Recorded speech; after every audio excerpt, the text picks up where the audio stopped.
Salute.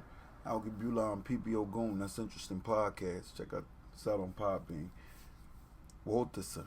Emi Lati Mo Mokoye. The dead, Alafia. Divine risings and rotations. Beloved army, beloved army.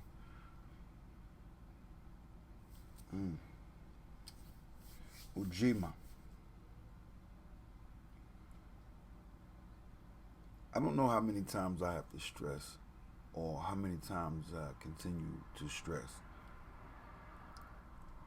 A nation is a family.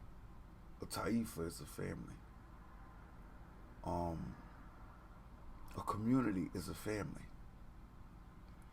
A tribe is a family. Ethnicity, that's family. And then humanity becomes family, but this is like immediate siblings in comparison to third, fourth, fifth cousins. Still family, but just, as they say, distant relatives. The closer in, the more is considered the identity of the nucleus. So, okay, in order to build that, whatever that is, may that be the household that you create, in the nationhood that you create, in the communityhood that you create, in the society, social standardhood that you're creating, the whatever it is that you're creating, in order for that to truly grow and prosper, you have to give it your timing. That means some of that shit that you like doing, there's some of that instant gratification shit that you love doing so much, you gotta sacrifice some of that shit in order to build what you want to enjoy later. Because nothing in the building concept is amazing. Well, let me rephrase that. For some people, the building stage is never the fun stage. But for all people, they like to indulge in the things that's built once they're built. But understand that if you participate in the building of something, if you sacrifice what you sacrifice to be a participating factor in the building of something, in the foundations of something, you view it differently. You value it differently. Because it's your something now. It's not something you come into. It's like if you give somebody something, they'll squander it. Think about them stimulus, PPP loans, whatever, and them stimulus checks, whatever. They squandered that shit. Nobody was taking them shit serious. And what I mean by not taking it serious, I'm talking about these is a few thousands of dollars that you could have utilized to invest in something that right now you would have still been eating off of. Possibly been gaining wealth off of. Now, they ain't talking about the few, because we ain't talking, this is not about the exceptions to the rules. Fuck the exceptions to the rules. The exceptions to the rules are eventually devoured by the general pop.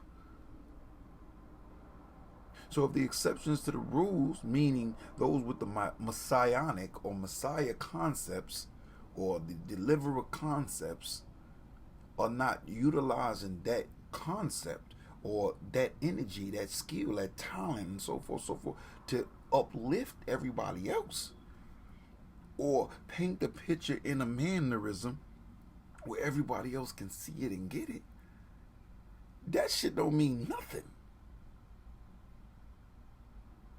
You are a minuscule reality in a bigger picture. Even for the few of us who become wealthy, so to say, or rich, so to say, but we ain't doing shit for the community that we came from. Matter of fact, when we get up out of that community, we never look back at it. That shit don't mean nothing. You just a highly appraised servant of a motherfucker. And basically they paying you not even your worth. It's sad that you be thinking your worth is a few million. Shit, it's sad that you be thinking your worth is $1 billion. They ain't even paying you your worth to stay away from your people.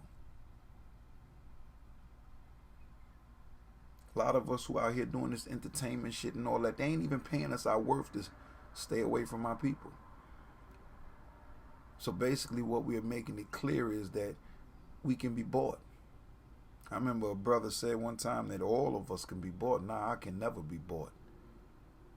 Or you can give me everything that you gonna give me, but you gonna also give me my motherfucking people. You gonna also give me my fucking purpose. Because the thing is, for those who have not been foolishly indoctrinated with once dying comes to you, you're dead, you're gone, never to be returned again, motherfucker. So you don't care about how fucked up you leave this world. But for the rest of us, I can't be bought because I ain't coming back to a fucked up reality. I ain't coming back to an incomplete fucking purpose. Because each time you come back to an incomplete purpose, that shit gets harder. You don't get to escape the mission, motherfucker. You ever see that one movie with Tom Cruise, I think it was, and something Worlds, I think it was, and every time he got knocked off, he'll return right back to this shit, but now this shit is worse. And the mission was like to survive the day.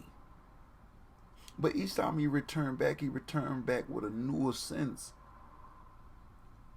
on an old memory. So he tried to maneuver it a little bit differently each time. Well, that's real life, bro.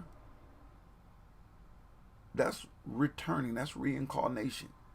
And for any of us who believe in any sense of divinity, if you actually thought divinity gonna let you play it, your ass was sent here with a purpose, and you thought that I ain't gonna fulfill that purpose, I just ain't gonna do a whole bunch of fucked up stuff in this society. Not doing fucked up stuff is still contributing to fucked up stuff if you're not straightening the fucked up stuff with doing right stuff. Maybe that went over your head, maybe it didn't. All that old spirituality mumbo jumbo shit, and I'm a spiritualist. But real spiritualists are realists. And so all that old hugging the trees, sitting in the fucking grass, so-called grounding shit, if we ain't changing the world, I ain't talking about a few motherfuckers, if we ain't changing the world, yeah, touch the few people that you can get it across to that's meant to join you. Like in the scriptures it says something like the harvest is plenty but the workers are few. So yeah, touch them workers that you gotta awaken so they'll get into this, so they start digging and pulling the harvest while the rest of the people are the harvest, man. So they ain't gonna do what you doing, but you gotta nurture them so they could do better than what they've been doing, so they could sprout better than what they've been doing. You gotta water them so they can do better and sprout better than what they've been doing and be more healthier than they've been healthy, than they've been as far as their health wise is concerned. Just doing the readings ain't enough, bro. Just telling somebody what their good purpose is ain't enough, bro. Get your ass out here in the field and start doing work. Because, see, you just telling me what my purpose is as if I don't already know that shit. You leaving me with a whole bunch of work in the field, though. Priests and priestesses, prophets and prophetess, they were warriors, man. No, that wasn't the first person you went and called when we were going out here in the field, but they were warriors. And the greatest warriors that were out there in the fucking field, they were only great because they were truly priests and priestesses. They were only great because they were truly prophets and prophetess, messiahs. So they heard from more than one angle. That's what made them successful. That's what made them dangerous to our enemies. Because we heard it and we saw it from more than one angle. While most warriors or whatever you want to call it, they only saw from the physicalities of it. So they counted the bodies. While true warriors, high warriors, real threats to this event, they counting the spirits. They counting the minds and the bodies. Stay focused, stay positive. Stay around focused and positive people. Never lose who you are once you know who you are. Never sacrifice who you are for nothing and no one. Allah for your Farana woes. Salute. Peace and motivation.